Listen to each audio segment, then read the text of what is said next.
ಸಾಮಾನ್ಯಪರ ನ್ಯಾಯಕ್ಕಾಗಿ ಹೋರಾಡುತ್ತಿರುವ ಕಾರ್ಯಕರ್ತ ಮಹೇಶ್ ಶೆಟ್ಟಿ ತಿಮರೋಡಿ ಅವರನ್ನು ಗಡೀಪಾರು ಮಾಡುವ ಪ್ರಯತ್ನಕ್ಕೆ ಸಂಬಂಧಿಸಿದಂತೆ ಪುತ್ತೂರು ಸಹಾಯಕ ಕಮಿಷನರ್ ಕಚೇರಿಯಿಂದ ಮತ್ತೊಂದು ನೋಟಿಸ್ ಜಾರಿಯಾಗಿದೆ.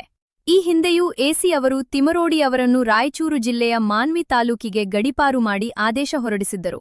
ಆ ಆದೇಶವನ್ನು ಪ್ರಶ್ನಿಸಿ ತಿಮರೋಡಿ ಅವರು ಕರ್ನಾಟಕ ಹೈಕೋರ್ಟ್ ಮೊರೆ ಹೋಗಿದ್ದರು.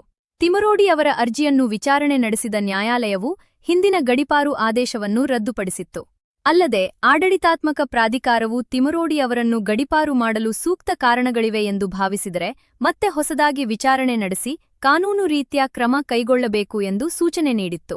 ಹೈಕೋರ್ಟ್ನ ಈ ನಿರ್ದೇಶನದ ಮೇರೆಗೆ ಇದೀಗ ಪುತ್ತೂರು ಎಸಿ ಕಚೇರಿಯು ಗಡೀಪಾರು ಪ್ರಕ್ರಿಯೆಯನ್ನು ಮುಂದುವರಿಸಲು ಹೊಸ ನೋಟಿಸ್ ನೀಡಿದೆ. ಲಭ್ಯ ಮಾಹಿತಿಯ ಪ್ರಕಾರ ಮಹೇಶ್ ಶೆಟ್ಟಿ ತಿಮರೋಡಿ ಅವರು ಡಿಸೆಂಬರ್ 8ರಂದು ಪುತ್ತೂರು ಎಸಿ ಮುಂದೆ ಖುದ್ದು ಹಾಜರಾಗಬೇಕಿದೆ.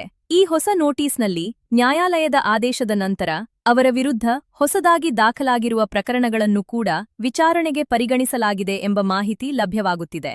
ಈ ವಿಚಾರಣೆಯ ಫಲಿತಾಂಶವು ಮುಂದಿನ ಗಡೀಪಾರು ಆದೇಶದ ಸಾಧ್ಯತೆಯನ್ನು ನಿರ್ಧರಿಸಲಿದೆ.